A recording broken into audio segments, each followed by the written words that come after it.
your drawings.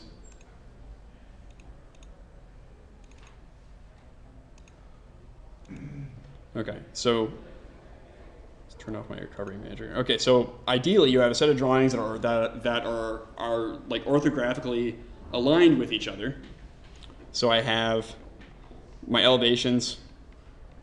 I have a plan with section lines and a representation of the curb. I have a roof plan for this particular design. I have the sections that I cut. Okay, so all these are, you have these, okay? And you get those in order. And you can just two different ways. I'm gonna start with a file. So I have a new file. I'm gonna set the file. Actually, if you use the Autocad file, you actually want to set your file to inches. This is kind of a, I had problems with AutoCAD. It seems, even if you're in feet in here, it comes in inches. So you can either set your file to inches in Rhino, or you can scale everything by 12. Eve? I have a problem. I said when I opened, the first time I opened Rhino, I made it so it was small object, inchings. Yeah. And you can't change the template? It was doing everything in feet.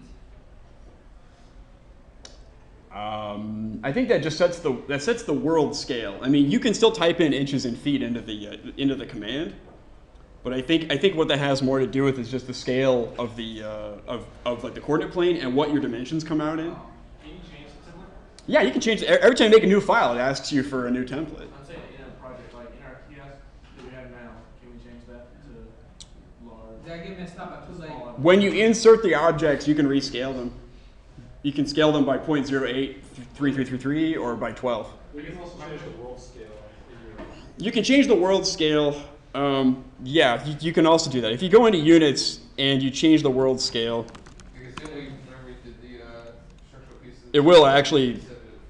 It'll give you the option to scale it. It'll give you the option to scale it. And I don't have anything in my file right now, but anyway, let's actually get to this, and then we can talk about those things.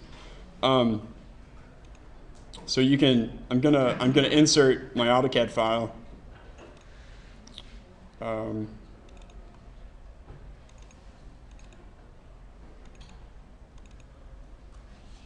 And you need to change this to so you can see the files. And then here, you could rescale it if you wanted to. If you knew that your file was different units, you could scale it by 12 or some other dimension. Otherwise, you can stick them in. I'm going to put them in as individual objects, and just let it insert on the default. And you can see everything pops in relatively unscathed. Like everything comes in with the layers intact and the colors that you set. So this is where it's really nice to have actually have a good hierarchy in your file. First thing I would do with mine, this may vary with yours, but I'm going to go ahead and start grouping these together.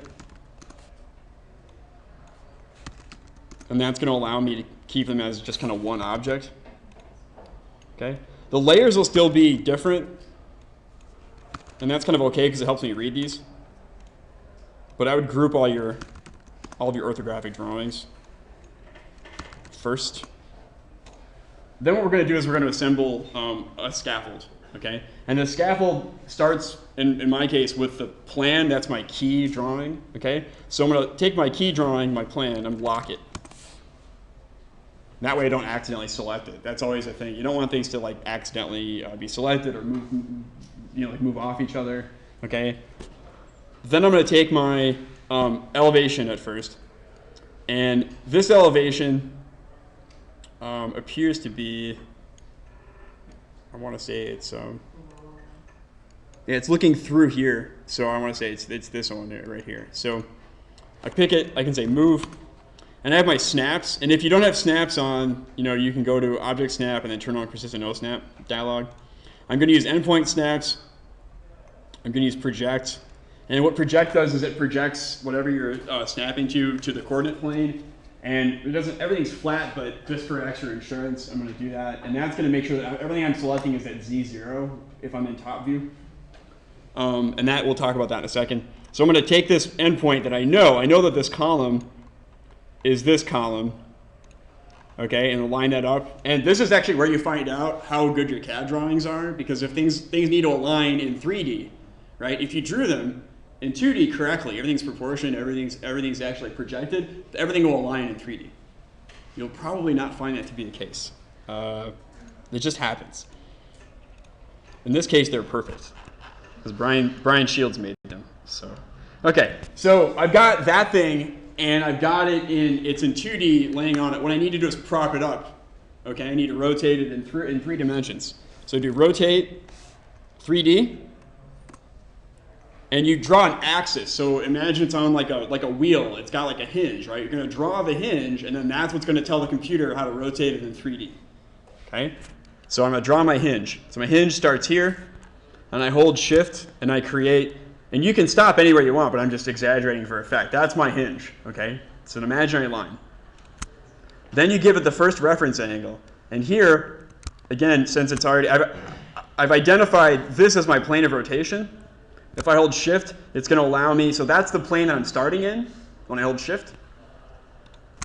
And then if I use Shift again, I can snap, so I can rotate it anywhere I want. If I hold Shift, I can snap it 90 degrees, and like an Amish barn raising, right, I can raise that thing up, okay? Pat. There you go. All right? Let's do another. So I grab my elevation, and you can grab, just find a point that you know where that is. And then we're going to rotate 3D. And work orthographically when it makes sense to work orthographically. Like if I'm picking something from the top down, use the top view. If I want to see this thing in 3D, if I'm going to angle it, I think it makes sense to work in perspective. I don't always say that, but because I'm using snaps and I'm moving from one plane to another, it's hard to do that in like a side view and actually see what you're doing, actually know what you're doing. So I do actually do this in perspective. You could do it from a right view or a left view. That's okay. So rotate 3D, draw my axis, snap, pop, oops, do it again. And you guys know that if you use the right mouse button or if you press enter, it runs the last command that you ran. That's a quick, you don't have to restart the command again by typing it in. So since I screwed up the rotate 3D, I just hit the right mouse button again and I just did it again. Okay? Okay, so 2 down. Now the next one.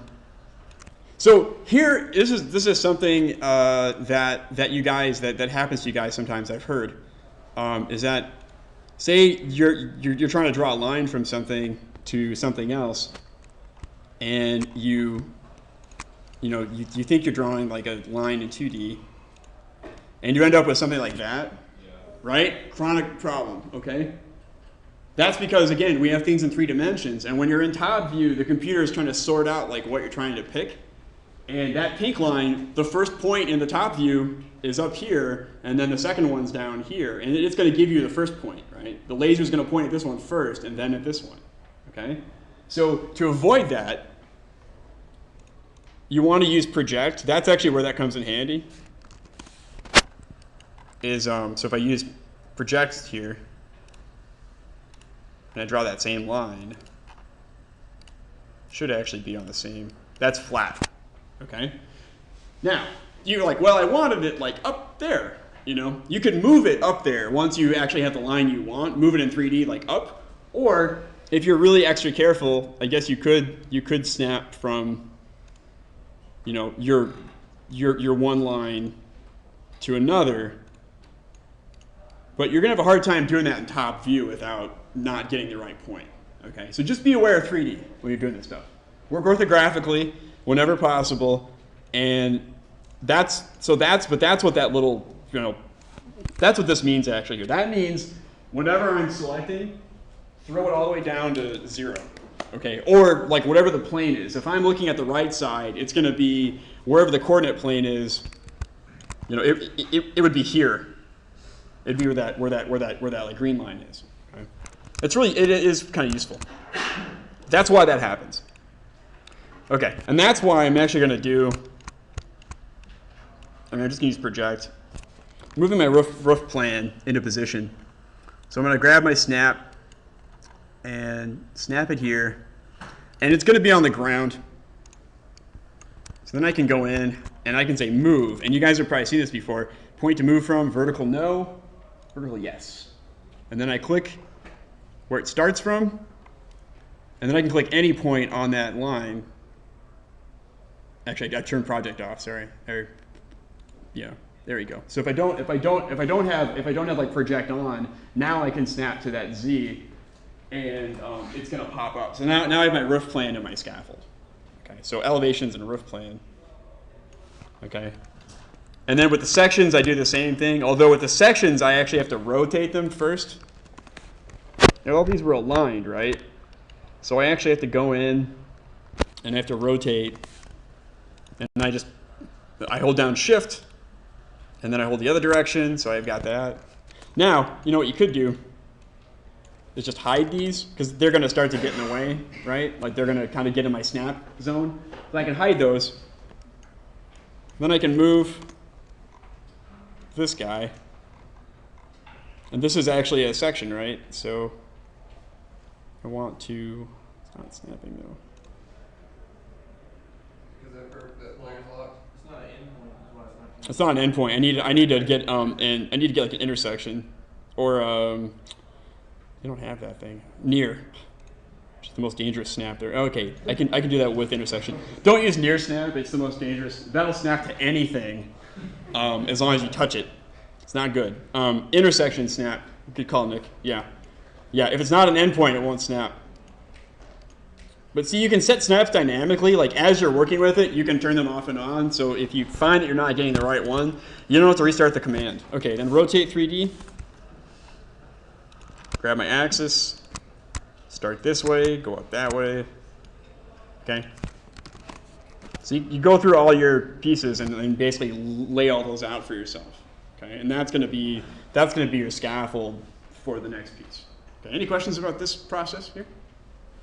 Well, I have multiple levels to my project, so how should I go about doing that? If you have plans for them, just the same idea as the like roof plan. Like if you cut the section of them in a certain place in the elevation, just elevate them to those levels, and you're just going to have to turn them off and on as you go and make sure you don't like get in your own way. Yeah, that's a good question though. Question up top, and then you, Nate. I'm just wondering when we implement our class, like what if we don't have elevation for every side? Is that gonna be okay to like build? It's easier if you have more, Okay. but you can probably interpolate, what you need. If you have those lines from a section, if you have them from a plan. I mean, I think it's easier the more drawings you have. You have elevations though, right? You have at least one. Yeah. So yeah, you just kind of have to wing it, but you usually only need, like, if you have one drawing, another drawing might reference that, and you can figure out what you need. Yeah. It gets easier once you got the pieces in there. Okay. Yeah. Nate? I tried to pull my AutoCAD drawings in, Oh, good question. I know. Go ahead. and everything on my drawing was way larger than any of the units that we had. Yeah. Because I did import instead of insert, I think is what you did, or is that because of the units that you were talking about? I think, well, you want to be cognizant of the units. You can always rescale it to what it ought to be. If these pieces are like 1 foot, 4 foot, whatever. Figure it out. Like you can actually measure in Rhino, and then find out what that dimension is, and then just scale it. If you have to do that, just do that. It's a combination of what units it came out of in AutoCAD and what units you set it to when it comes into Rhino. But if all else fails, just scale it. Scale it in Rhino? Yeah. Just take the whole thing and multiply by 12, or divide it by 12, or divide it by 144. Scale. Scale. Scale. Yep. Yeah. If all else fails, just do. But you can do like linear dimension, so I can go in and I can say, okay, how big is that? 4 inches, right? Because I imported it as inches.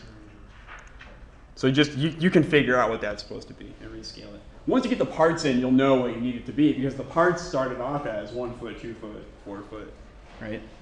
Also, if we're building and like applying our steel panels to the elevations, Yeah. would it be easier to take the panels that we modeled and put them on the elevation while it's still laying down flat and then stand it up, rather than having to worry about snapping the different things that are? Well, here's the thing though. You're going to be able to copy these things, so you only have to make one of, like, if you have a big, this one has a lot of panels and they're all kind of in the same, they're being used in these kind of like as a wall.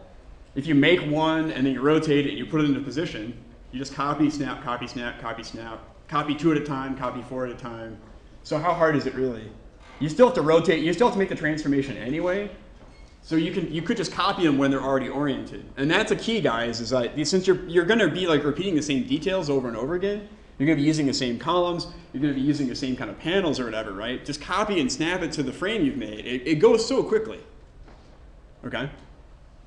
Once you've got things in the right Z and in the right axis, it's actually, you don't want to lay everything out and then move it up. I mean, it's not that painstaking of a process. You could, like, actually make an Amish barn, right? Lay everything out and then just raise the whole thing up. You could do that.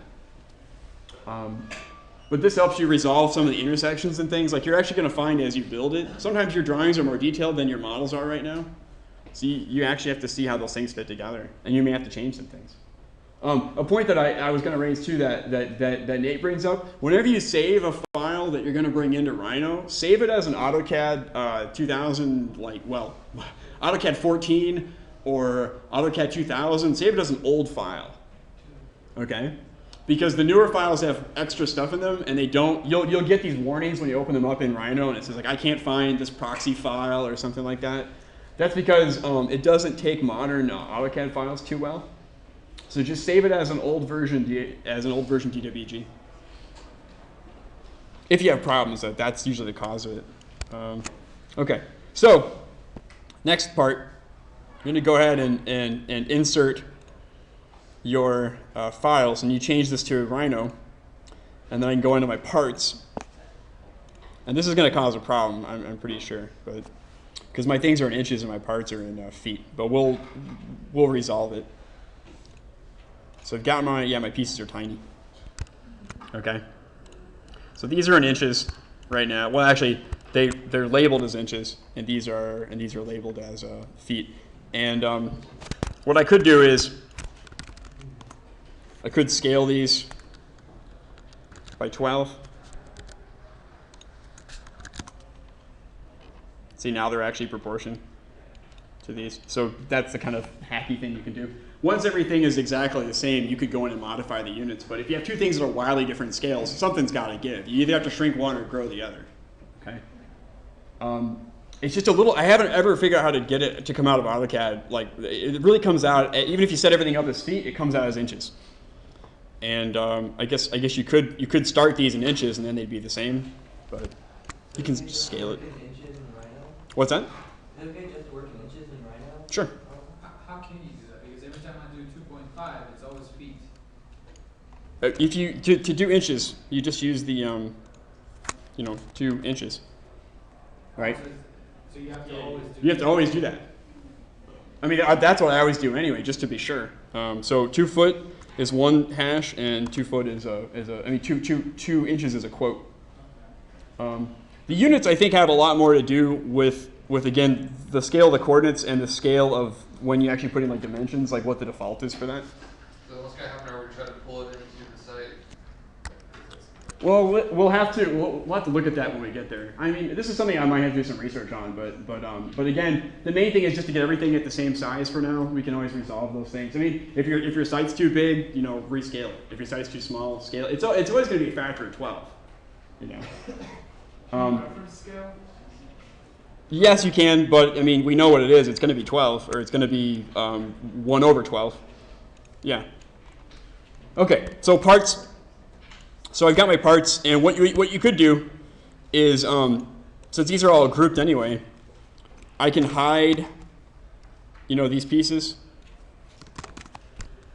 And Nate's inspired me. I think I'm going to work on the elevation. So, I mean, actually, an easy thing to do, right, is just to take the columns that you have. You can start with the columns because okay, I'm going to be using 8-foot channels. So copy. You don't ever want to like remove these things. I mean, it's nice to have a kind of a copy over there. But you could go through and begin to place them one after the other. And it takes some discipline, but if you know what you're doing, you can make this really quick. So I know that there's a doubling of these, so I could just go ahead and copy these over here. Okay, I can delete that one, I don't need it. But so you can make these doubles. if you know that those are across the way, I mean, you could go ahead and select them and copy them.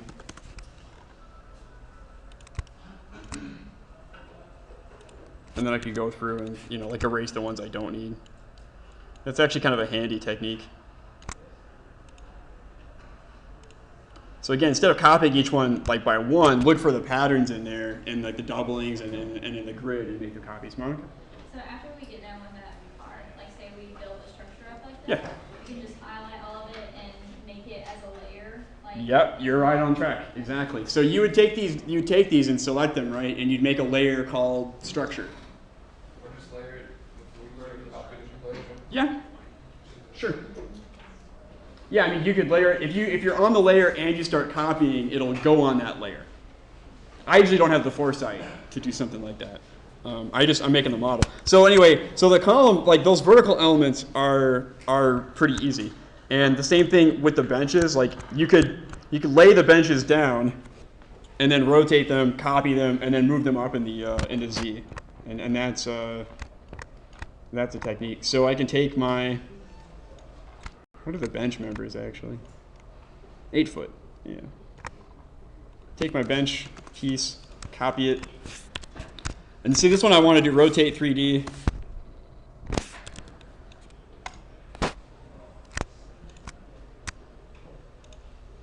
This way, so now I've got it on the ground.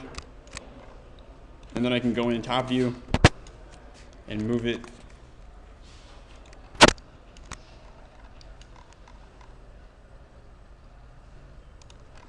didn't follow the rules. Yeah, I didn't. That's okay. We might have done 2-inch last year. I'm not sure. I wouldn't be so quick to judge, but. And then go to front view.